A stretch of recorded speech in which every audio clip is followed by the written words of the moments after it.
नमस्कार, आप सभी का स्वागत है। बहुत समय पहले की बात है, एक साहूकार के 7 बेटे और उनकी एक बहन करवा थी। सभी सातों भाई अपनी बहन से बहुत प्यार करते थे, यहाँ तक कि वे पहले उसे खाना खिलाते और बाद में स्वयं खाते थे। एक बार उनकी बहन ससुराल से मायके आई हुई थी। शाम को भाई जब अपना व्यापार व्यवसाय बंद कर घर आए तो देखा उनकी बहन बहुत व्याकुल थी। सभी भाई खाना खाने बैठे और अपनी बहन से भी खाने का आग्रह करने लगे, लेकिन बहन ने बताया कि उसका आज करवा चौथ का निर्जल व्रत है और वह खाना सिर्फ चंद्रमा को देखकर उसे अर्घ्य देकर ही खा सकती है। चूंकि चंद्रमा अभी तक नहीं निकला है, इसलिए वह भूख प्यास से व्याकुल हो उठी है। सबसे छोटे भाई को अपनी बहन की हालत देखी नहीं जाती और वह दूर पीपल के पेड़ पर एक दीपक जलाकर चलनी की ओट में रख देता है।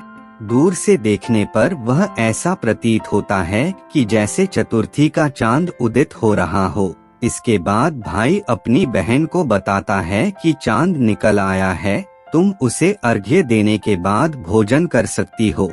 बहन खुशी के मारे सीढ़ियों पर चढ़कर चांद को देखती है, उसे अर्घ्य देकर खाना खाने बैठ जाती है। वह पहला टुकड़ा मुंह में डालती है तो उसे छींक आ जाती है, दूसरा टुकड़ा डालती है तो उसमें बाल निकल आता है और जैसे ही तीसरा टुकड़ा मुंह में डालने की कोशिश करती है तो उसके पति की मृत्यु का समाचार उसे मिलता है।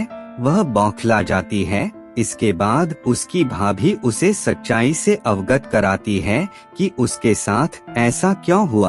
करवा चौथ का व्रत गलत तरीके से टूटने के कारण देवता उससे नाराज हो गए हैं और उन्होंने ऐसा किया है।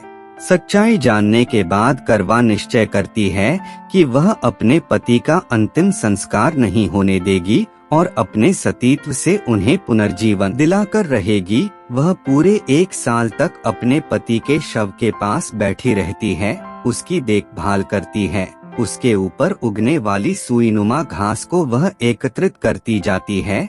1 साल बाद फिर करवा चौथ का दिन आता है। उसकी सभी भाभियां करवा चौथ का व्रत रखती हैं।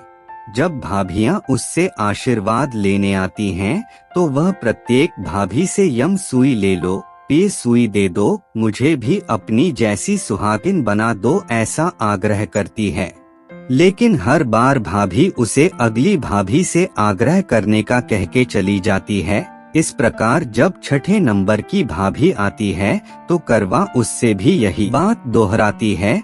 यह भाभी उसे बताती है कि चूंकि सबसे छोटे भाई की वजह से उसका व्रत टूटा था, उसकी पत्नी में ही वह शक्ति है कि वह तुम्हारे पति को दोबारा जीवित कर सकती है। इसलिए जब वह आए तो तुम उसे पकड़ लेना और जब तक वह तुम्हारे पति को जिंदा न कर दे, उसे नहीं छोड़ना। ऐसा कहकर वह चली जाती है। सबसे अंत में छोटी भाभी आती है। करवा उनसे भी सुहागिन बनने का आग्रह करती है, लेकिन वह टालमटोली करने लगती है। इसे देख करवा उन्हें जोर से पकड़ लेती है और अपने सुहाग को जिंदा करने के लिए कहती है। भाभी उससे छुड़ाने के लिए नोचती है, खसोटती है, लेकिन करवा नहीं छोड़ती है। अंत में उसकी तपस्या को देख भाभी पसीज जाती है और अपनी छोटी अंगुली को चीरकर उसमें से अमृत निकालकर उसके पति के मुंह में डाल देती है। करवा का पति तुरंत श्री गणेश कहता हुआ उठ बैठता है।